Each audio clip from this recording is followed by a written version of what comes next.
Bom dia, irmãos e irmãs. Estamos novamente reunidos para este culto de louvor e de adoração a Deus. Já não estamos mais no começo do ano, estamos quase no fim do mês. Estamos vendo o nosso povo retornar das suas férias e para que o ano comece bem, nós vamos abrir as nossas Bíblias no livro do profeta Abacuque.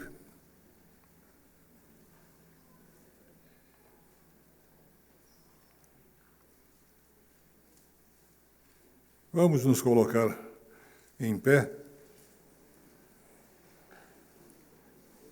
Livro do profeta Abacuque, capítulo 3, versos 2 e depois 17 a 19. Vamos fazer em conjunto a leitura deste trecho. Leiamos. Tenho ouvido, ó Senhor, as tuas declarações e me sinto alarmado. Aviva a tua obra, ó Senhor, no decorrer dos anos e no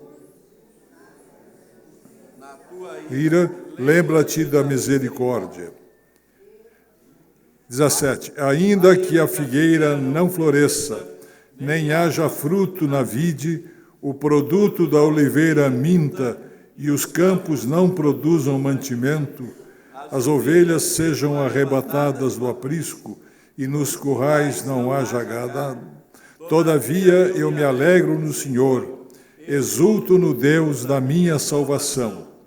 O Senhor Deus é a minha fortaleza e faz os meus pés como o da corça, me faz andar altaneiramente.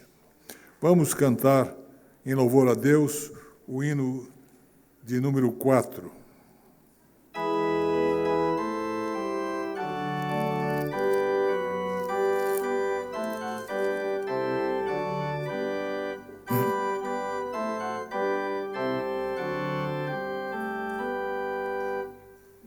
Deus está no templo, Pai onipotente, a seus pés nos humilhamos, servos consagrados, reverentemente, ao Deus Santo adoramos. Por favor, com amor, espiritualmente, Deus está no templo. Cristo está no templo, sumo benefício,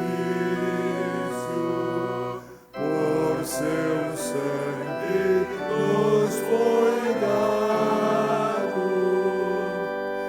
Ele, o bom cordeiro, foi o sacrifício, expirou o meu pecado, escolheu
Senhor, nosso Deus, nosso Pai, nós te louvamos na beleza da tua santidade. Deus Pai, Deus Filho, Deus Espírito Santo, um só Deus, mas em todo presente, em todos os lugares, pelo seu Santo Espírito, Ele nos abençoa e nos visita. Nós te louvamos, ó Deus, e te pedimos que a tua presença esteja no templo, não só neste templo de material, mas este templo que é a nossa vida, santuário do Santo Espírito, para que a todos os momentos, em todos os instantes, nós tenhamos a certeza, a felicidade, a segurança de saber que o Senhor está conosco.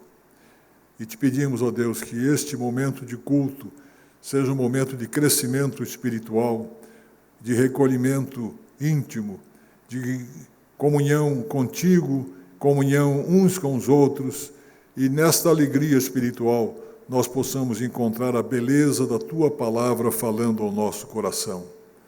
Seja, Senhor, com a tua igreja, não só aqui presente, mas também a igreja que está presente em outros lugares, em toda a face da terra, para que, onde quer que o teu nome seja proclamado, seja o teu nome honrado e glorificado.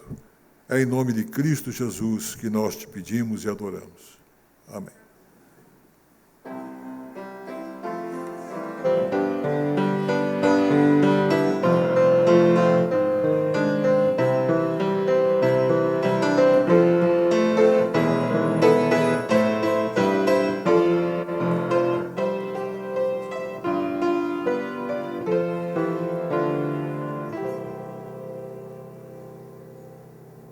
Quero saudar a igreja na paz de Cristo. Deus nos abençoe neste comecinho de ano. Os que já estão retornando no seu período das férias, sejam escolares, sejam de trabalho. Mas há muita gente ainda em férias ou saindo agora. O Senhor possa guardar-nos todos nos caminhos do Senhor. Mas a roda não para de girar. E nós já temos publicado, desde o início do ano, uma Assembleia Geral da Igreja, que acontecerá no final de março, mas nós queremos que a igreja esteja sintonizada com ela, que é a Assembleia para a eleição de oficiais, presbíteros e diáconos. Nós temos praticamente a metade dos atuais presbíteros e também diáconos com mandato vencendo, e podem, eventualmente, serem reconduzidos, e outros podem vir integrar. Então, estamos pedindo à igreja, primeiro de tudo, que ore. A liderança da igreja é vocacionada por Deus, mas é reconhecida pela Assembleia da igreja.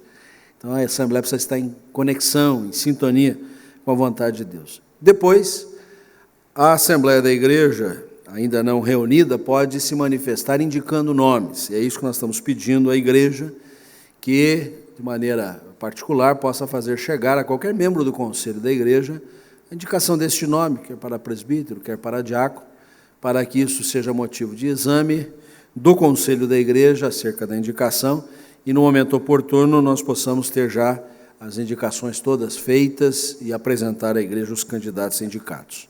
Então, como essa assembleia acontece ainda no começo do ano, nós já estamos desde o iniciozinho mesmo dando essas informações, para que a gente não tenha qualquer problema na sequência do nosso trabalho. Atente para esta informação.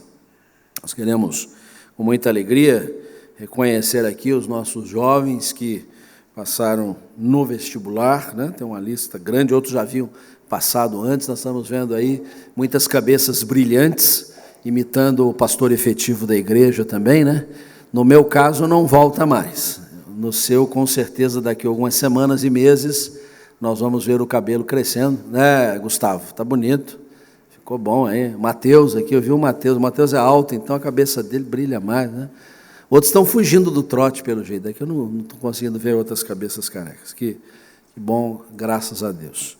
Mas nós temos gente que já está na faculdade, já adiantado no seu curso, mas vai dar um break. e que está partindo amanhã para Baltimore, lá nos Estados Unidos. E eu queria convidar o Paulo Henrique para vir aqui na frente, Paulo Henrique Pugsley Werner, esse nosso querido jovem, neto do reverendo Wesley, que tem tido uma participação muito feliz com a nossa igreja, e na juventude, no Ministério de Louvor. Ué, já quebrou o dedo antes de ir, rapaz? O que aconteceu, meu filho? Vovô, vem aqui do lado aqui. Você vai para Baltimore. Foi de Baltimore que Simon embarcou no Banshee pelos meses de junho de 1859. Você não era nascido ainda. E algumas semanas depois aportou no Rio de Janeiro, precisamente no dia 12 de agosto de 1859, para plantar a igreja presbiteriana. Ele veio de Baltimore para o Brasil. Você vai do Brasil para Baltimore. Você vai com a seiva do Evangelho, com a semente da Palavra de Deus, com Jesus no coração. E eu tenho a impressão que hoje Baltimore precisa muito do testemunho de Cristo. A gente sabe que muitas nações que já foram berço do Evangelho hoje estão precisando ser evangelizadas. E a nossa oração é que você seja bênção lá na América, nesse tempo que você vai passar lá. Nós estaremos aqui em oração por você. E assim como o Lucas, que já voltou, o paizão Cizenando está aí na escala hoje, e depois de um ano também lá na América do Norte, voltou dos seus estudos, você possa daqui a um ano, né, voltar e trazer-nos boas notícias do que foi esse tempo lá. Reverendo, o senhor quer orar? Dá conta de orar? Ou só quer dizer alguma coisa aqui de saudação ao seu neto?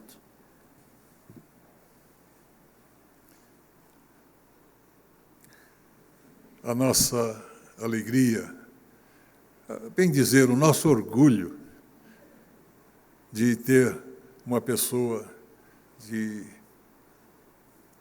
tanto valor é muito grande. Nós nos sentimos muito alegres porque o Paulo Henrique, desde pequenininho, mostrou valor com sua inteligência, com sua dedicação nos estudos, com seu apego à família e seu apego também à nossa igreja, a Igreja de Jesus. E é uma pessoa que tem tudo, porque tudo lhe foi dado pelo Pai do céu. E a inteligência e o uso que ele faz dessa inteligência é também motivo de nosso aplauso. E agora nós vemos uma nova oportunidade em que ele vai adquirir conhecimentos, vai estar também olhando para muitas e muitas coisas que ele não viu ainda, mas principalmente vai receber a oportunidade de compartilhar com outras pessoas a mensagem do Evangelho do Senhor Jesus. E por isso é que nós vamos agora curvar as nossas frontes e orar. Senhor, nosso Deus, nosso Pai, nós sabemos que todas as boas dádivas vêm das Tuas mãos. Nós sabemos, ó Deus, que somente temos aquilo que o Senhor já nos deu, não só no lado material, mas principalmente na riqueza da nossa família. Nós te pedimos, ó Deus, que a nossa vida seja cada vez mais tomada nas Tuas mãos para o Teu serviço, especialmente a vida do Paulo Henrique, que ele seja conduzido em segurança para os seus estudos e que possa ser bem orientado, ter um aproveitamento muito bom daquilo que ele vai fazer, deixando-nos por um pouco de tempo, com muita saudade, mas sabendo que onde ele vai, a Tua presença, a Tua sombra está sobre ele. Nós te rogamos bênção a ele para que tenha saúde, para que tenha alegria, para que seja acompanhado de pessoas boas, que o ajudem a desenvolver nos seus estudos e na sua preparação profissional. Fica conosco, Deus, fica com a família, especialmente com o Paulo Roberto e com a Maristela, que no dia de amanhã, dia do seu aniversário, ela vai ver o seu filho partindo de avião para uma terra distante.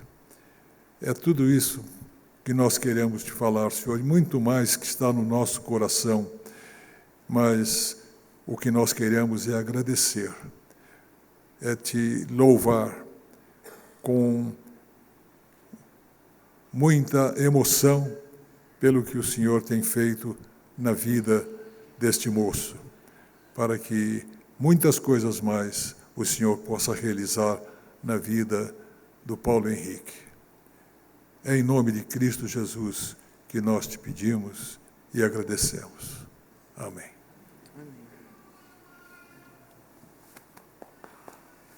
Quer falar alguma coisa? Não.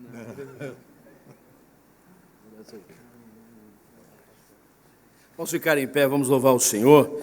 Deus é exaltado, o Rei é exaltado no céu, Ele é o nosso amado Senhor e Rei, nós queremos exaltá-lo de todo o nosso coração. Louve ao Senhor conosco. Ele é exaltado, o Rei é exaltado no céu, eu o louvarei. Ele é exaltado, para sempre exaltado o seu nome, louvarei.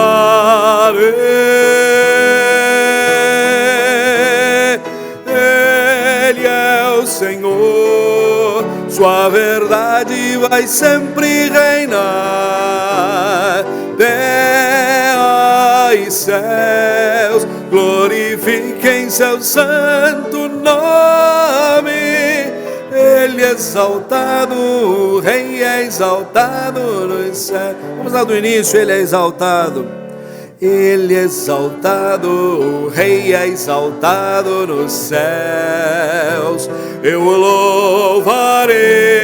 Ele é exaltado, para sempre exaltado o seu nome. Louvarei.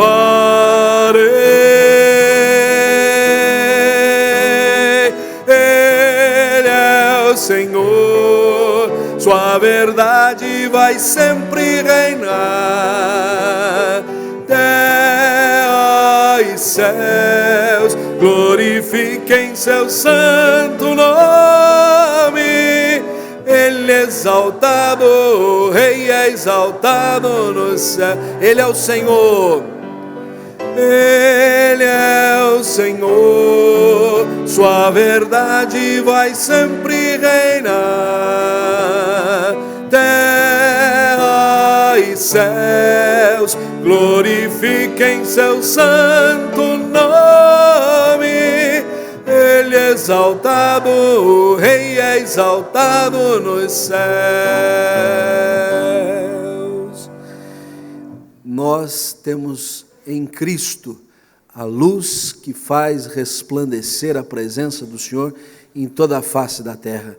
Mas o Senhor Jesus resplandeceu em nossos corações, de tal maneira que nós fazemos resplandecer a presença do Senhor neste mundo tenebroso. Por isso Jesus disse: vós sois a luz do mundo. Mas desde que Jesus brilha em nós, brilha Jesus, brilha em mim.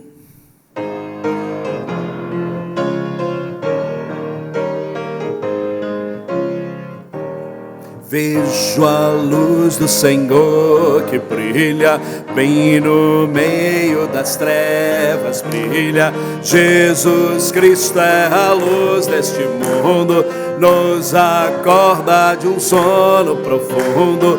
Brilha em mim, brilha em mim, brilha Jesus, mostra ao mundo a luz de Deus Pai, Espírito de Deus, vem refúgio em nós, faz faz transbordar sobre os povos tua graça e perdão. Vem ordenar que haja luz, ó Senhor. Segura as palmas um pouquinho.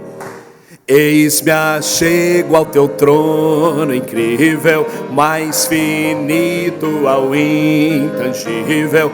Por teu sangue precioso eu ouso entrar, minhas sombras da alma vem dissipar. Brilha em mim, brilha em mim, brilha Jesus, mostra ao mundo a luz de Deus Pai, Espírito de Deus, vem refúgio em nós, faz transbordar sobre os povos tua graça e perdão. Vem ordenar que haja luz, ó Senhor. Contemplando tua majestade, teu reflexo em nossas faces, cada dia de glória em glória, mostre sempre a tua história. Brilha em mim, brilha em mim, brilha Jesus, mostra ao mundo a luz de Deus Pai, Espírito de Deus, vem refúgio em nós, faz transbordar sobre os povos tua graça e perdão. Vem ordenar que haja luz, ó Senhor. Podeis sentar. Ato contínuo do nosso culto, quero convidá-lo à leitura do texto que se encontra no Evangelho segundo Lucas, capítulo 8, versos 22 a 25. Leitura essa que procederemos de maneira alternada. Eu iniciarei e toda a igreja responderá nos versículos seguintes. Evangelho segundo Lucas, capítulo 8, versos de 22 a 25. Jesus acalma uma tempestade. Aconteceu que num daqueles dias entrou ele num barco, em companhia dos seus discípulos, e disse-lhes: passemos para a outra margem do lago, e partiram. Enquanto navegavam, ele adormeceu, e sobreveio uma tempestade de vento no lago, correndo eles o perigo de sossobrar. Chegando-se a ele, despertaram-no, dizendo: Mestre, mestre, estamos perecendo. Despertando-se Jesus, repreendeu o vento e a fúria da água, tudo cessou e veio a bonança. Então lhes disse: onde está a vossa fé? Eles, possuídos de temor e admiração, diziam uns aos outros: quem é este que até os ventos e as ondas repreende e lhe obedece? Nós estamos no início de um ano. Esse domingo, um domingo maravilhoso, céu, sem uma nuvem sequer nesta manhã, mas, como diz o poeta sacro, bem de manhã, embora o céu sereno pareça um dia calmo anunciar, vigia e ora o coração pequeno, um temporal pode abrigar. Às vezes durante o ano nós vamos nos dar conta de que estamos no meio de uma tempestade. E o que é interessante é que determinadas as tempestades para marinheiros que estavam acostumados com aquele métier no meio do lago de Genezaré, não devia surpreendê-los, mas eles são surpreendidos, atemorizados, assustados, acordam Jesus dizendo: nós vamos perecer. A tempestade era tão intensa que a iminência do barco sossobrar era grande. Jesus acalma a tempestade. Mas o texto diz que Jesus também acalma o coração deles. Muitas vezes as pessoas têm na vida a tempestade acalmada, mas o coração ainda continua desassossegado. Nessa manhã eu quero convidá-lo a um momento de oração silenciosa. Pode ser que nesse tempo seja um tempo de tempestade na nossa vida, na sua caminhada. É um tempo em que nós possamos meditar, refletir e buscar na presença de Deus, a dependência do Senhor, que é a nossa segurança. Esse momento da nossa liturgia traz exatamente esse tema: Deus é a minha segurança. Feche seus olhos, curve a sua cabeça, feche os seus olhos, busque a presença de Deus em oração, ainda que em silêncio do seu coração.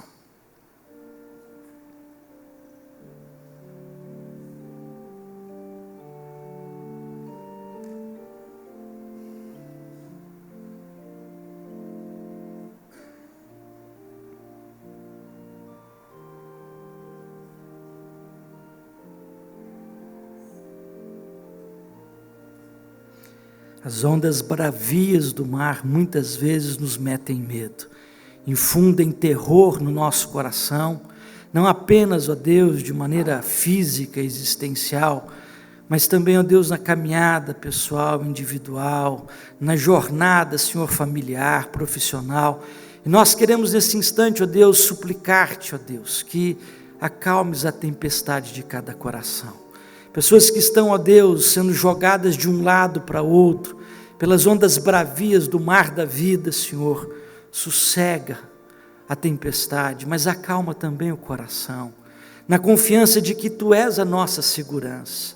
Os céus e terras poderão passar, mas as Tuas palavras não passarão. Ó Deus, nós estamos estribados no Senhor, confiados no Deus que criou o universo, que fez o mar, que é o Senhor de todas as coisas. Nós podemos ser surpreendidos pelas tempestades da vida, o Senhor jamais. Por isso nós, ó Deus, nessa hora confessamos a nossa total e inteira dependência dos Teus cuidados. Alivia a nossa carga, sustenta a nossa fé, fortalece-nos, ó Deus, no meio dos temporais da vida. É a nossa oração. Em nome de Jesus, que como família da fé nos ensinou, orarmos dizendo: Pai nosso que estás nos céus, santificado seja o Teu nome. Venha o Teu reino, seja feita a Tua vontade, assim na terra como nos céus. O pão nosso de cada dia nos dai hoje. Perdoa as nossas dívidas, assim como nós perdoamos aos nossos devedores. Não nos deixes cair em tentação, mas livra-nos do mal, pois Teu é o reino, o poder e a glória para sempre. Amém.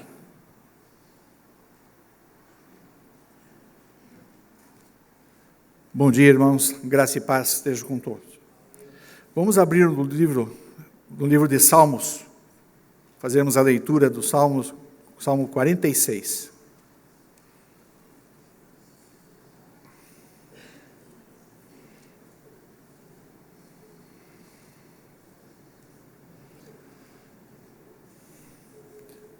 Deus é o nosso refúgio e fortaleza, socorro bem presente nas tribulações.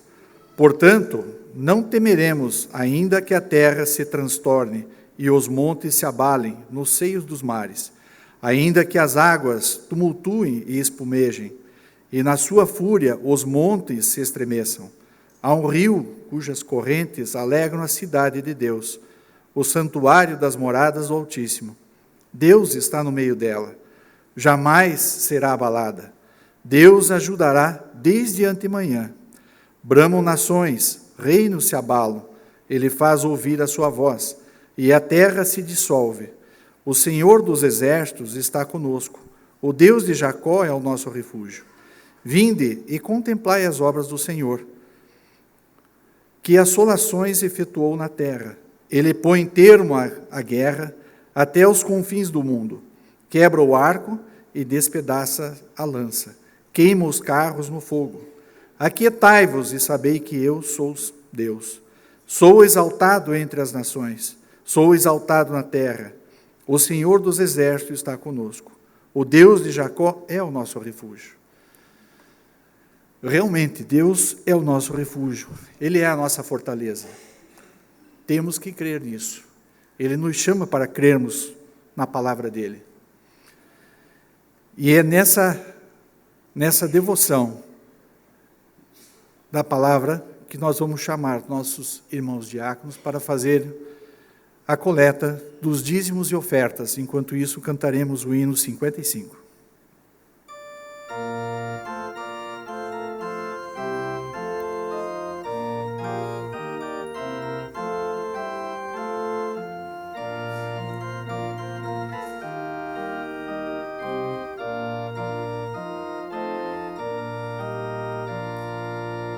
Cantai alegremente, cantai a Deus louvor, trazei a Ele um canto de exultação e amor. É Deus quem faz a terra seus frutos produzir, e as estações do ano em ordem prosseguir. É Deus quem envia as chuvas e os montes faz florir, que o vale exuberante de trigo faz cobrir. Deus tudo multiplica em sua compaixão, fartura concedendo com dadivosa mão. Convidamos as crianças do Ministério Infantil para vir à frente. Trazei aos seus altares dos frutos que Ele deu, e as almas da colheita por quem Jesus morreu. Prostrai-vos diante dele, humildes com louvor, e assim em vossas vidas dai graças ao Senhor. Vamos ficar em pé para orarmos e agradecermos? Querido Deus e amado Pai, estamos aqui, Pai, mais um dia na Tua casa, Pai.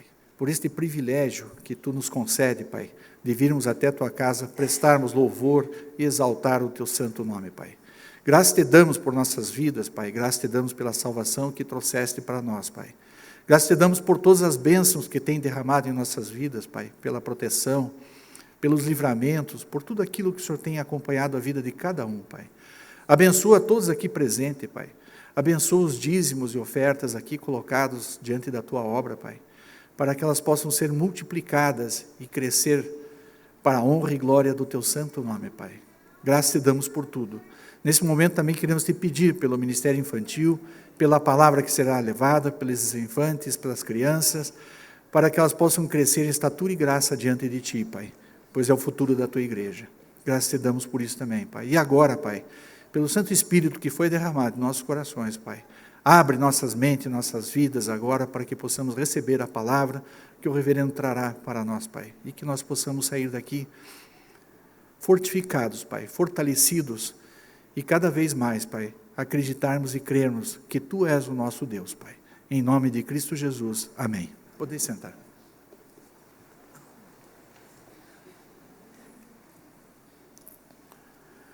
Nós não dissemos no momento dos avisos, mas faleceu na madrugada de ontem nossa dileta irmã Aimee Correia Ricli, quase 92 anos de idade, já bastante abatida, e aprove a Deus minorar o seu sofrimento e convocá-la à glória.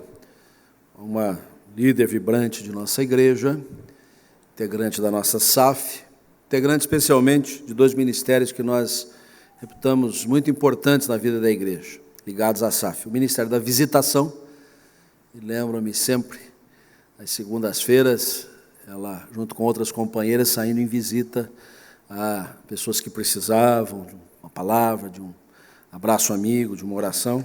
E junto com esse ministério, o Ministério da Intercessão, ela, quanto pôde, foi assídua, frequente aos encontros de oração da semana. Deus possa guardar em nossa memória as melhores lembranças dessa querida irmã Aimee Correia Ricli.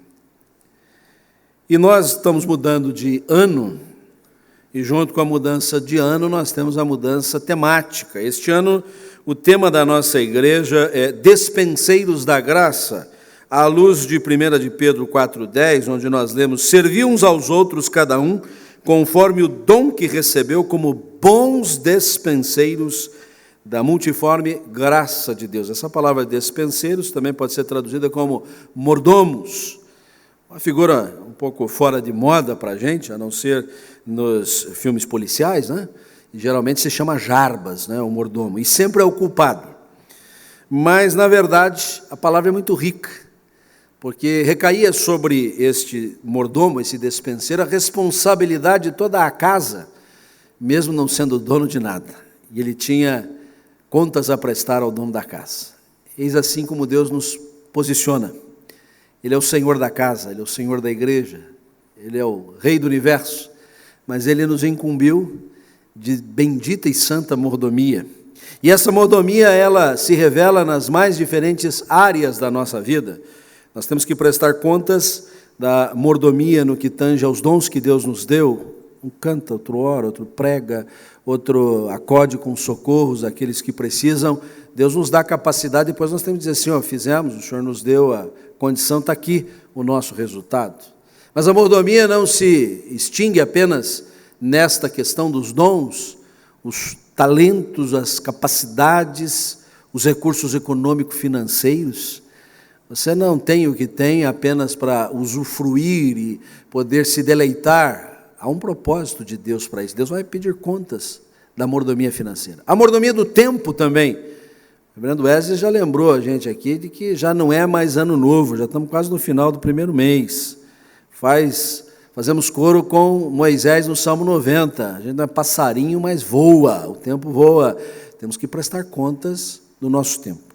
Mas o tema específico deste mês é oração. Nós tivemos o primeiro domingo a nossa pastoral fazendo uma retrospectiva de muitos anos que a gente vem trabalhando a temática da igreja.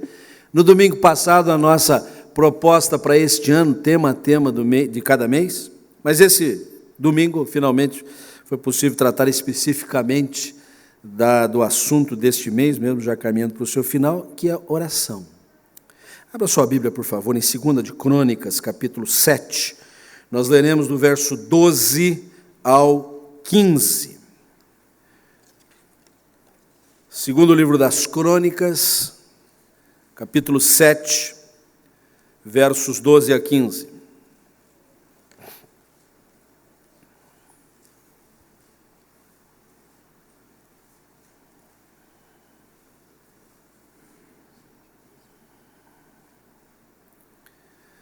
Sentados como nos achamos, mas a uma só voz, vamos proceder à leitura indicada, capítulo 7, 12 a 15. Leamos. De noite apareceu o Senhor a Salomão e lhe disse: ouvi a tua oração e escolhi para mim este lugar para a casa do sacrifício.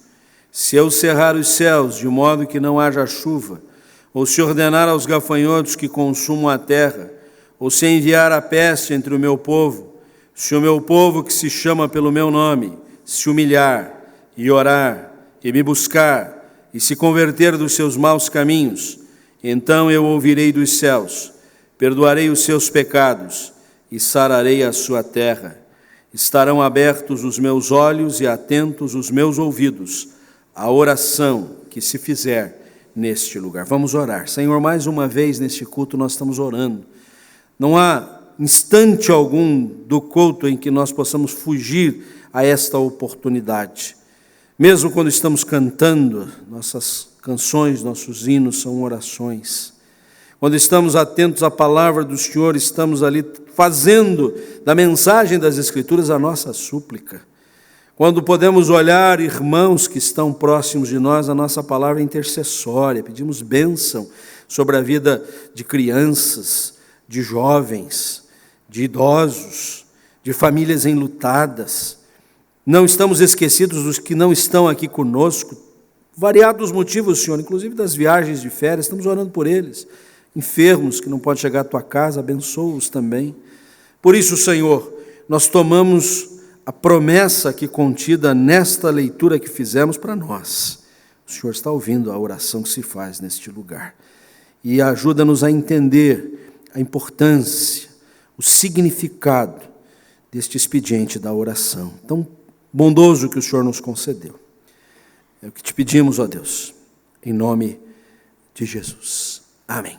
Uma bênção chamada oração. Eu queria dar destaque justamente para o versículo mais conhecido que nós já lemos aqui, que é o versículo 14. Vamos ler todos juntos de novo? Se o meu povo, que se chama pelo meu nome, se humilhar e orar e me buscar e se converter dos seus maus caminhos, então eu ouvirei dos céus, perdoarei os seus pecados e sararei a sua terra. Se o coral tivesse aqui, eles estariam cantarolando esse versículo. Se meu povo, que por mim se chama, confesse humilhar e orar. Vamos parar por aqui, né? É muito bonito esse hino, a gente não precisa nem pregar depois de cantá-lo. Eu tenho uma pergunta: você ora o bastante? Você é uma pessoa que ora muito? Você ora sempre? Você ora todos os dias? Você não perde oportunidade para orar? Você ora pelo menos o suficiente? Eu confesso que em mais de 30 anos de ministério pastoral, eu nunca conheci alguém que afirmasse categoricamente, com segurança, que ora o tanto que deveria orar. Mesmo as pessoas mais dedicadas ao ministério de intercessão da igreja. Não falta uma reunião de oração, não perde uma vigília, pediu para orar por isso, ele está orando, acabou o culto, está orando por fulano, no final ele sempre sente uma coisa: eu devia orar mais um pouquinho, eu não estou orando o tanto que eu deveria. Talvez porque a gente pode ver a oração da perspectiva das suas mais variadas modalidades. A gente ora suplicando, pedindo, clamando, mas também agradecendo, dando graças a Deus, buscando luz, buscando direção, pedindo socorro. Há uma multiforme opção de tipos de oração. Há mesmo versículos na Bíblia que no mesmo texto ali se elencam expressões diferentes que ao final diz assim: isso é uma oração. E a gente pode seguir por isso. Será que a gente está usando todas as possibilidades?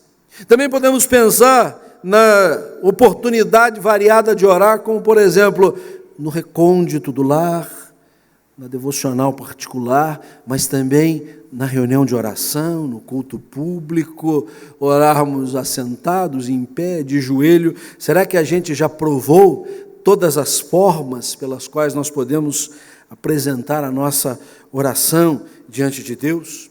Mas eu creio que a razão principal pela qual a gente sempre vai achar que não orou o suficiente é porque nós entendemos que a oração é o oxigênio da alma. Assim como você não pode abrir mão do oxigênio, você só fica em apneia alguns segundos, alguns porque tem um pulmão melhor, chegam a minutos, você não pode ficar sem oxigênio. A alma do homem, o coração do ser humano, não pode ficar sem este bendito oxigênio. Por isso, tem toda a razão o apóstolo Paulo, quando na carta aos Tessalonicenses, capítulo 5, verso 17, e o versículo é só isso, diz assim: orai, como é que é? Orai. Então, pastor, é o seguinte, nós vamos ficar aqui a semana inteira, a gente não sai de dentro do templo, o senhor para de pregar, não vamos cantar, nós vamos variar um pouquinho, a gente fica um pouco de joelho, um pouco em pé, um pouco sentado, mas vamos ficar aqui orando. Evidentemente que não era isso que Paulo tinha em mente, porque não era isso que ele fazia. Do contrário, ele não teria evangelizado tantas cidades, tantos lugares, tantas nações. Quando ele diz orar sem cessar, é que o espírito de oração não pode deixar de nos acompanhar hora nenhuma do dia ou da noite. Até o nosso sono é vigiado com oração. Se estamos acompanhados, se estamos sozinhos, se estamos perto, se estamos longe, se lembramos de algum fato, de algum evento, isso sempre é motivo para exprimirmos por intermédio da oração. Nada obstante, reservar tempo para a lide da oração especificamente é vital. Eu frequento aquele encontro de oração, eu vou no grupo familiar X que tem oração, eu gosto de orar em tal horário, eu uso, como nós dizemos aqui na nossa pastoral, um caderninho para dizer que pedi por isso e sei que Deus já atendeu aquilo. São expedientes muito importantes para o nosso crescimento espiritual. Salomão, terceiro rei de Israel, filho de Davi, e dando sequência a esta linhagem davídica por promessa de Deus, recebeu a incumbência de construir o templo do Senhor. Um dia Davi estava assim em devaneio, disse: puxa, eu moro num palácio, eu estou muito bem, obrigado. Deus continua habitando em tendas, e eu vou construir o templo do Senhor. O profeta Natã, que já havia tido algumas incursões na vida pessoal de Davi, disse assim: Deus botou isso no seu coração, vai e faz. Até que de noite Deus falou para o profeta: vai lá e para ele não fazer não é ele não. A mão dele está muito cheia de sangue, de guerra, ele batalhou. O filho dele, que inclusive na composição do seu nome tem a ideia de paz, Salomão, Shalom, ele vai construir. E Salomão recebeu como incumbência paternal a missão de construir o templo. Construiu, templo fabuloso, maravilhoso. E agora Salomão está entregando o templo para o serviço religioso, consagrando-o a Deus. E na consagração desse templo, o rei ora a Deus. O rei pede a Deus. O rei ora no sentido de que aquele templo seja realmente um marco na vida do povo de Deus, seja um lugar de convergência, seja uma oportunidade das pessoas não divergirem para expressões de fé, credos absolutamente discrepantes da fé no Senhor. E pede especialmente que ali seja um lugar para as pessoas se arrependerem, as pessoas reconhecerem os seus maus caminhos muitas vezes e clamarem ao Senhor que tenha misericórdia deles. É interessante que ao longo da oração de Salomão, ele reconhece que as pessoas vão acabar errando, vão acabar pecando, o homem é falho mesmo. E ele já, antecipadamente, ad cautela, ele diz: então, Senhor, vai acontecer, mas o pessoal vai se arrepender. O Senhor ouve do céu, atende a nossa súplica. O rei orou, e a resposta se encontra justamente no texto que nós lemos. Deus diz: está certo, se o povo se arrepender, eu vou ouvir as orações, vou perdoar os pecados, vou sarar a sua terra. A resposta de Deus está aqui nesse texto. O Hallesby escreveu um livro clássico intitulado Oração. Você não pode deixar de ler esse livro, se você achar. Inclusive, se você achar o meu, que eu emprestei para alguém até hoje, ele não me devolveu, porque ele não foi reeditado. E Hallesby afirma que as nossas orações são, na verdade, nossa resposta ao bater a porta do nosso coração por parte de Deus. Ele vai lá para Apocalipse 3:20, e quando João diz assim que o Senhor Jesus está à porta e bate, e aquele que ouvir a batida da porta do coração e abrir a porta, o Senhor entrará e ceará com ele, e ele com o Senhor, e só vai ser bênção. E Hallesby diz: ninguém ora por iniciativa, Deus é que nos chama para orar, Deus é que nos desperta, Deus é quem nos convoca para a oração, Deus é quem mexe com o nosso índice, está na hora de você me buscar. Deus está batendo a porta do nosso coração e nós temos que responder. A nossa oração, na verdade, é responsiva. Deus toma a iniciativa e a gente diz: Senhor, eis-me aqui, estou pedindo. O Senhor pediu para eu pedir, eu estou pedindo. Desculpe a redundância, mas é isso mesmo.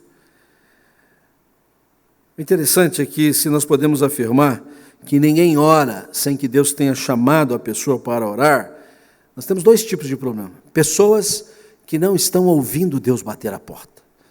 Pessoas que tamparam os seus ouvidos, fecharam os seus corações, estão hermeticamente encerradas dentro de si mesmo, que o Senhor Jesus está esmurrando a porta, está espancando a porta, e diz, não estou ouvindo nada, não estou ouvindo nada.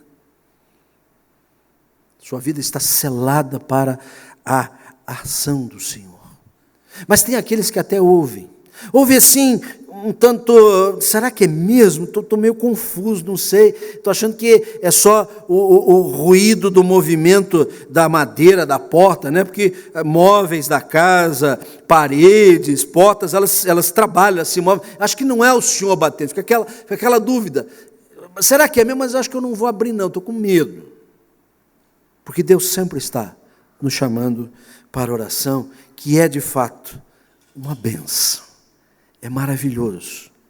Não podemos desperdiçar esta bênção. E eu gostaria, nesta manhã, diante desta proposta que fazemos, avaliar algumas bênçãos que a oração nos reserva à luz desta passagem. A primeira delas é que a oração realça nossa mais preciosa identidade. Vou reprisar que está aí na tela. A oração realça nossa mais preciosa identidade. O versículo 14 diz, se o meu povo, quem ora? A quem ora? Quem ora é o povo, a quem ora? A Deus. O povo de Deus ora ao Deus que é Deus deste povo, com quem ele se acha identificado, com quem nós nos achamos identificados. A oração não é monopólio dos cristãos, é bom que se diga.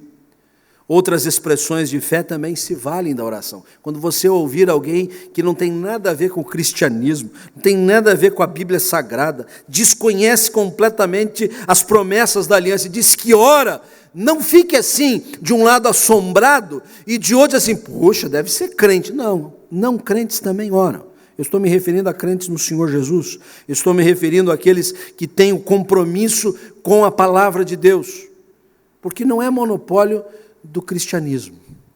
Mas o cristão, aquele que foi alcançado pela graça de Jesus, aquele que aprendeu o caminho do Senhor, ele ora ao Deus que constituiu um povo, e neste povo nós estamos inseridos, e ele faz parte da nossa identidade. Não bastasse isso, a resposta divina a Salomão e a todos nós é nos seguintes termos: se o meu povo que se chama pelo meu nome. Você tem nome, você tem sobrenome. Volta e meia pedem para você se identificar, dizendo quem é você. É interessante que nós portamos documentos, hoje tem que ser documento com foto para provar quem a gente é, o que não faz a menor diferença, porque um dia você está loira, outro dia você está morena, outro dia você está ruiva, um dia você fez uma plástica para cá, as pessoas só pegam e veem um número. Então você não é nome, mas você é número, para não dizer que você virou código de barra. Mas nós temos sobre nós um nome, que é o do Senhor. Você é João, José, Maria, Pedro, não interessa. O seu nome é Jesus. É o nome de Jesus que está sobre você. É o nome do Senhor Deus que está sobre você. É o nome do Evangelho que você carrega. Há uma profunda identificação.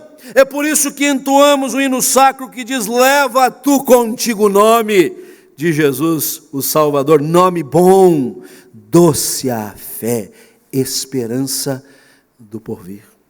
De tal maneira que quando nós nos postamos em oração, a oração específica do encontro de oração, a oração familiar, a oração da devocional particular, a oração do culto público, a oração sem cessar, nós estamos em absoluta identidade com aquilo que nós somos. Somos o povo de Deus. Carregamos sobre nós o nome do Senhor, nós temos acesso à presença de Deus. Nós não precisamos ali ser requerido de nós: qual é a senha? Qual é o seu código de barra? Qual é o seu nome e sobrenome? Se não passar aqui, você não tem acesso. Nós temos acesso a uma profunda identificação. Meus irmãos, a igreja, como instituição, assim o chamo, mas que se revela por esse intermédio como o organismo também, ela se acha em tremenda crise de identidade. Ela tem se perdido daquilo que ela realmente é. a tal ponto que algumas coisas que têm lugar no ambiente da igreja, no programa da igreja, na dinâmica da igreja, a gente custa acreditar que é a igreja do Senhor.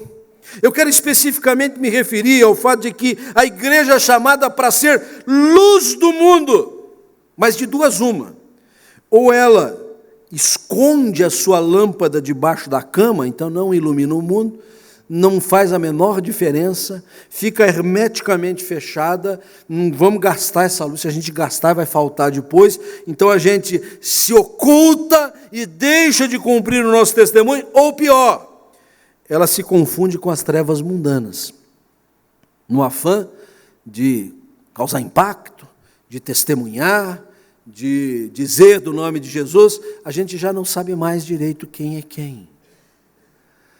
Até que o Senhor diz assim: eu estou chamando vocês para orar. Eu estou batendo a porta do coração de vocês. Venham orar, venham me buscar. Venham buscar a minha presença. Venham reconhecer a origem de vocês. Venham saber de que pedra vocês foram lascados. Venham saber qual é a raiz da qual vocês estão assegurados para dar estes frutos. Se o meu povo, que se chama pelo meu nome. E quando nós partimos para responder a este bater a porta do nosso coração por parte do Senhor Jesus, nós de fato nos identificamos tremendamente no ambiente da oração. Primeiro de tudo, nós nos identificamos com o Pai, a quem dirigimos a nossa oração, e nos reconhecemos como seus filhos. É por isso que Jesus, quando instado a ensinar os discípulos a orar, ele diz: vós orareis assim, Pai nosso. Nós não estamos dirigindo a oração a não ser a alguém que é familiar, é íntimo, conhece a nossa condição. Quando oramos, nos identificamos com o Pai como filhos que somos dele. Mas também na oração, nós nos identificamos com o Senhor, que atende às súplicas dos seus servos. O Salmo 123, o salmista diz assim: como os olhos das servas estão postos sobre as mãos da sua senhora, e quando a mão dela vai para cá, vai para lá, ela se sente seguras da orientação, assim nós, Senhor, estamos com os nossos olhos fixos nos teus olhos, para saber a direção que o Senhor tem para os teus servos. Porque na oração, nós não damos ordens para Deus, nós não ditamos o que Deus deve fazer, nós não dizemos o que Deus fará melhor se fizer assim, fizer assado, nós nos submetemos à diretriz do Senhor.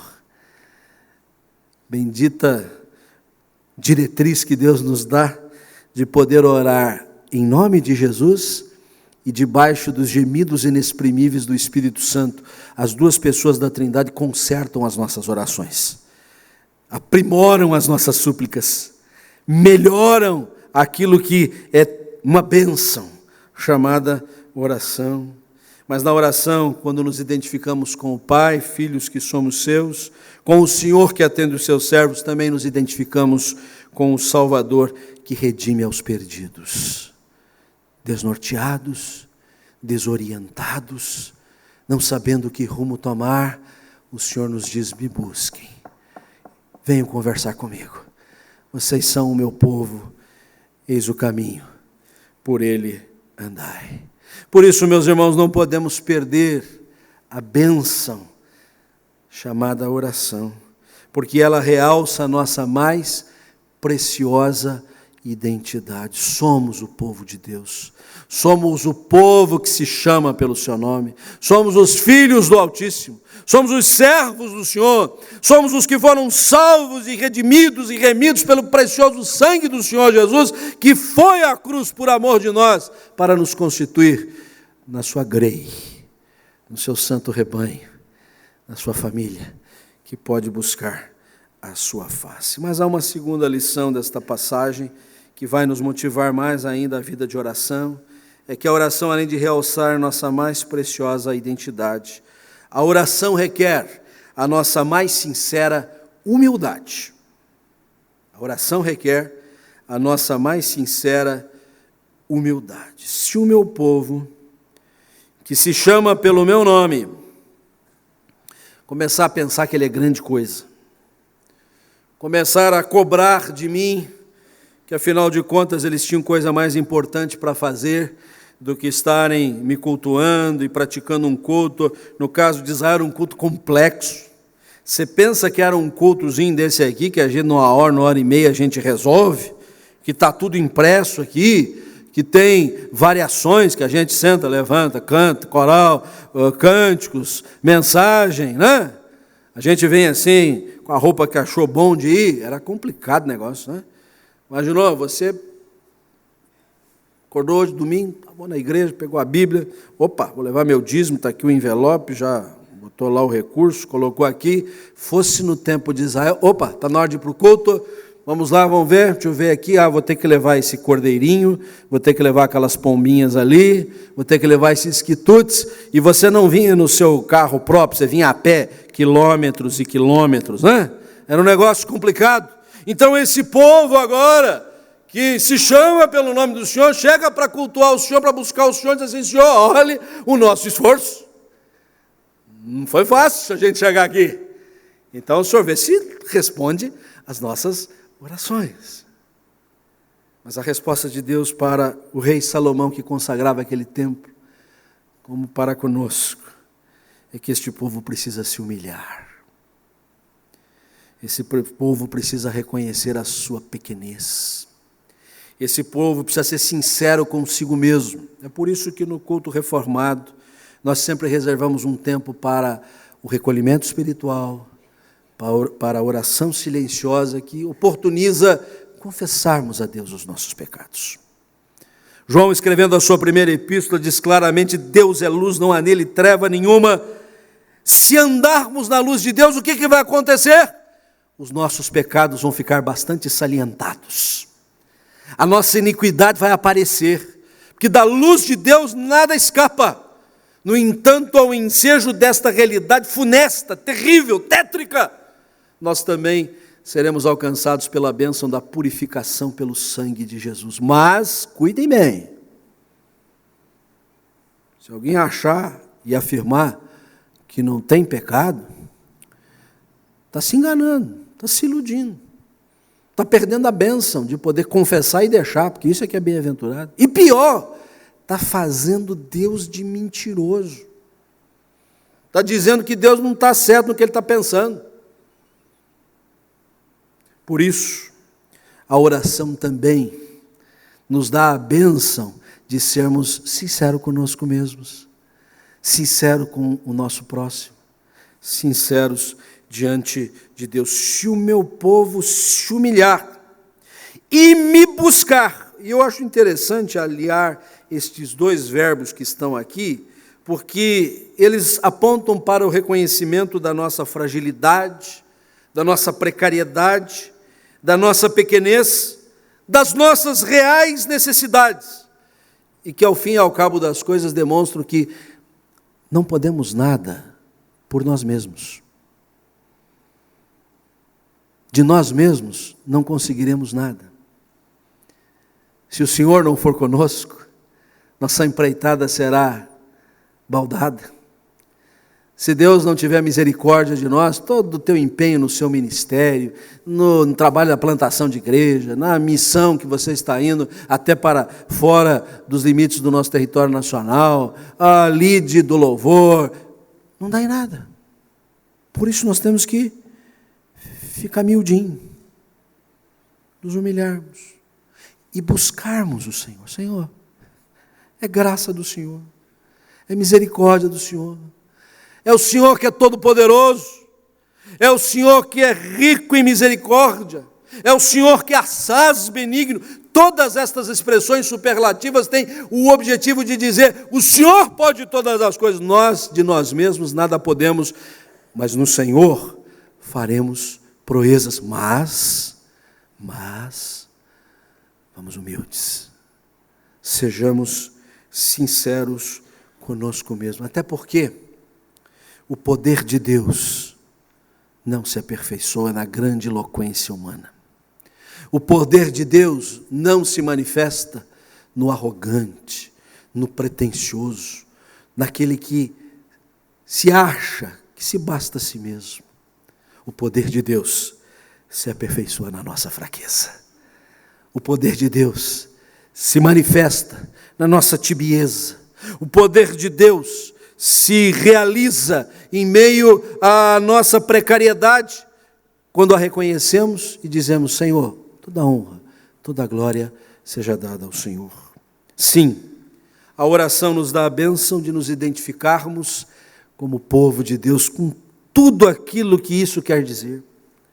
A oração é bênção também porque ela não nos engana, ela não nos ilude, ela não aplaude aquilo que não deve ser aplaudido em nós. Ela realmente põe o dedo na ferida para curar, para sarar. Por isso requer nossa humildade. Mas a oração, por fim, realiza a nossa mais abrangente sanidade.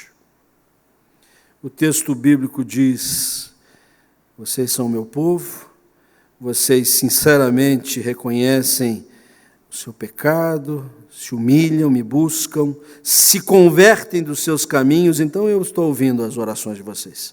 Fiquem tranquilos, eu perdoo os seus pecados, eu saro a sua terra. Sararei a sua terra. Ao orarmos, meus irmãos, nós reconhecemos o ambiente de profunda insanidade em que nos achamos. O contexto em redor é de doença, é de enfermidade, estado terminal em que se acha a humanidade. Quando nós imaginamos que já tínhamos alcançado o fundo do poço das impropriedades, dos equívocos, das malignidades, daquilo que não pode ser chamado de humano nem de sub-humano, o homem consegue fazer mais alguma maldade, adentrar um coletivo com pessoas modestas, humildes, indo, voltando para o trabalho, crianças lá dentro, e incendiar um ônibus só para dizer para as autoridades que eles não estavam satisfeitos com a condição dos presidiários lá em São Luís do Maranhão. E a coitadinha da Ana Clara foi uma vítima desta malignidade dos homens, terra doente, terra insana. E de lá para cá já tantas outras tragédias. Nessa semana, a cidade de Campinas, gente que não tem nada a ver com o peixe, gente que está tocando a sua vida. São autoridades que de repente alguém podia dizer, pelo menos estão fazendo algum tipo de justiça com as próprias mãos, que também não é o caminho, né? Malignidade humana é algo terrível. Ao orarmos, reconhecemos o ambiente insano em que nos encontramos. É interessante que o apóstolo Paulo, na carta aos Romanos, ele usa de um lado a palavra pecado no singular e de outro pecados no plural, para distinguir duas realidades. O pecado é esta enfermidade espiritual, esta erva daninha que adentrou a humanidade, ao coração do homem e que se tornou uma natureza no homem. Esta é uma doença básica, fundamental, sem a qual a solução para ela nós não resolvemos mais nada. É por isso que o Senhor Jesus veio, encarnou-se, palmilhou seus passos aqui nesta terra, onde também nós o acompanhamos, para ir à cruz, derramar o seu precioso sangue, que é o remédio para esta doença espiritual do pecado. Mas o apóstolo Paulo diz, e como dissemos, usa a palavra no plural, pecados. Os teólogos costumam dizer aí, já são os frutos do pecado. O pecado que é uma doença espiritual, porque o homem voltou as costas para Deus, porque o homem agora quer seguir o seu próprio destino, porque o homem se rebelou contra o Criador, ele trouxe frutos terríveis.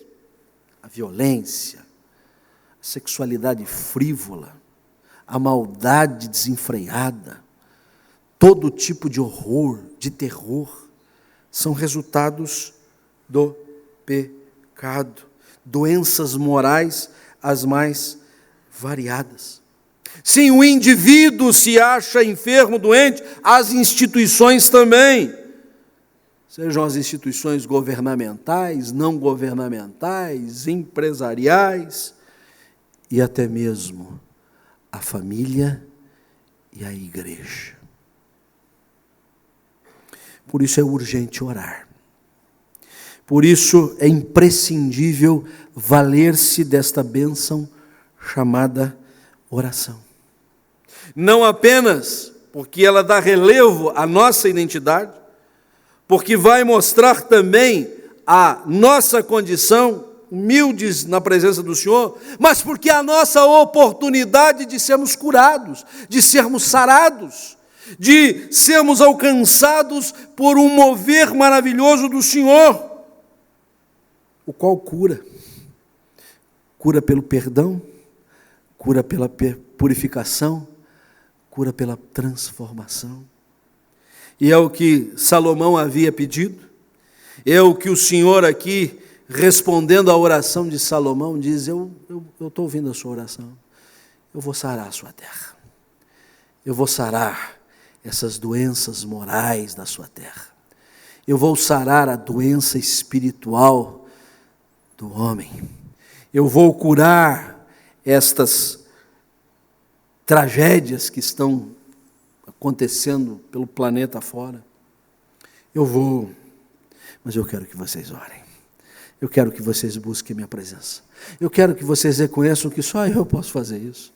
Eu quero que vocês saibam que eu quero fazer isso, mas eu quero que vocês confiem que eu posso fazer isso. Às vezes nós olhamos para a nossa própria realidade mais íntima, mais próxima de nós, e desconfiamos que a gente ora, a gente pede, suplica pela família, pede uma bênção nisso, naquilo, mas a gente não acha que Deus vai fazer, que Deus pode fazer. A gente não confia no Senhor como deveria confiar. A nossa fé, como eu disse ao final do primeiro culto, na mensagem, fica sendo questionada. Quando o Filho do Homem voltar, achará porventura fé na terra? Mas o Senhor realiza esta obra a mais abrangente possível.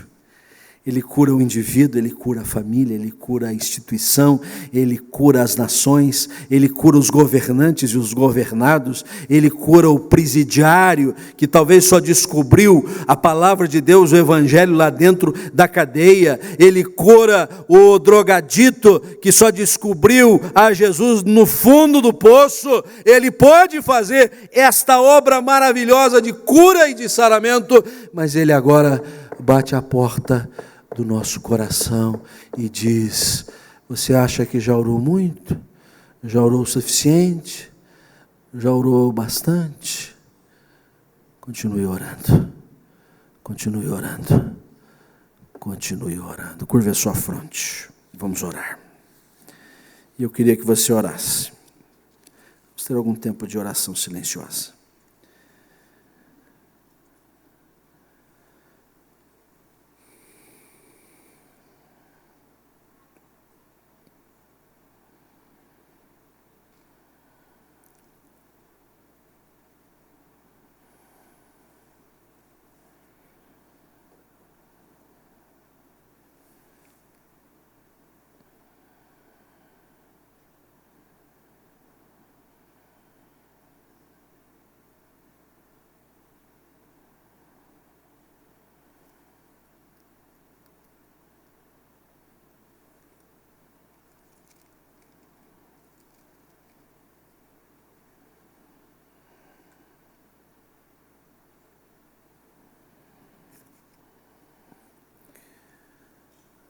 Ouvimos o Senhor dizer: eu sei que pensamentos tenho a vosso respeito, pensamentos de paz e não de mal, para vos dar o fim que desejais, até porque o Senhor já colocou no nosso coração o teu desejo. Então me invocareis, passareis a orar a mim, e eu vos ouvirei. Buscar-me-eis e me achareis, quando me buscardes de todo o vosso coração. É de todo o nosso coração que nós buscamos a tua face, Senhor.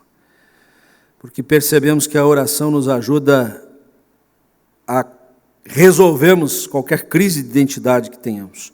Somos o teu povo, temos o teu nome sobre nós. sabemos quem nós somos e para que estamos aqui, qual a nossa missão. E a oração também nos reserva a chance de percebermos a nossa pequenez, a nossa limitação, nosso pecado que precisamos confessar e deixar, e o Senhor nos acolhe. E acima de tudo, ó Deus, podemos pedir cura, podemos pedir que o Senhor nos sare, podemos pedir que o Senhor tenha misericórdia de nós, podemos rogar que o Senhor haja no nosso coração, no seio da nossa família, no âmago da nossa igreja, no meio da nossa gente, da nossa nação, deste mundo que anda em trevas, promovendo a cura que só o Senhor pode fazer. Sara, ó Deus, sara sim, sara a nossa gente, sara, Senhor, a nossa terra, é o que nós te pedimos, em nome de Jesus. Amém. Amados, vamos cantar o hino 221, quero ser um vaso de bênção, seja um vaso de bênção na sua vida de oração. 221, vamos postar-nos em pé.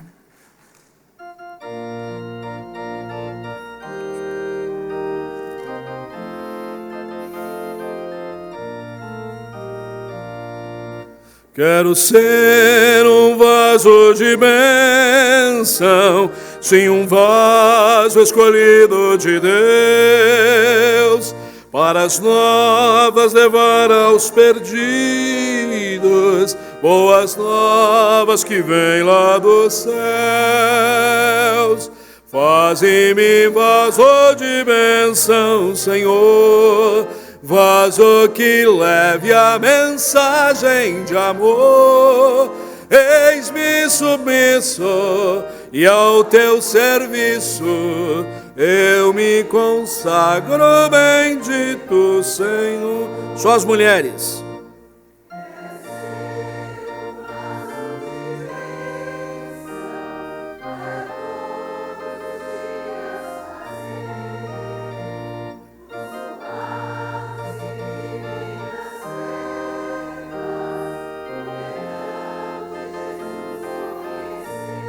Todos juntos. Faze-me vaso de bênção, Senhor, vaso que leve a mensagem de amor. Eis-me submisso e ao teu serviço eu me consagro, bendito Senhor. Os homens.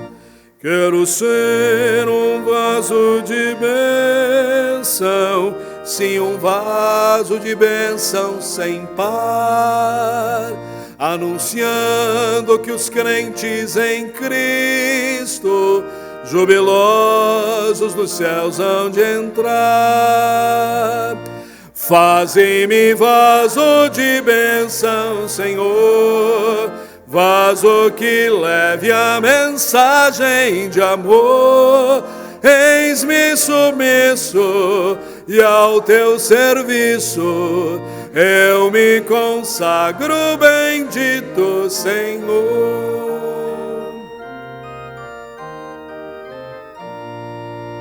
Para ser um vaso de bênção é mister uma vida real, uma vida de fé e pureza, revestida de amor divinal.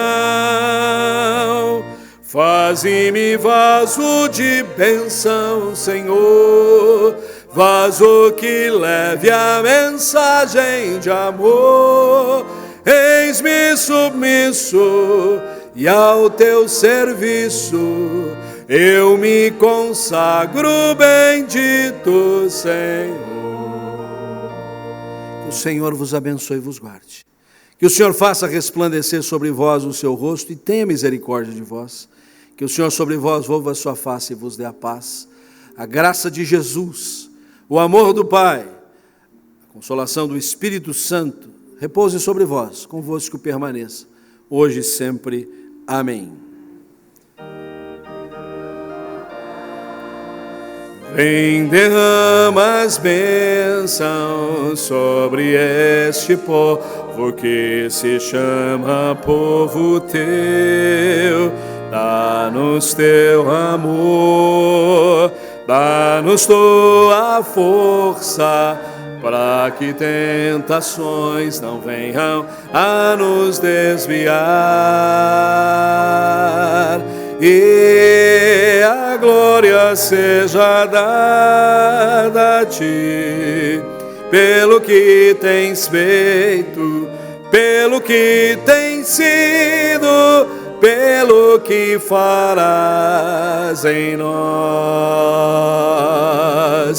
E a glória seja dada a ti, pelo que tens feito, pelo que tens sido, pelo que farás em nós, pelo que farás em nós. Abraça quem está perto de você, dê um bom domingo a todos, Deus abençoe.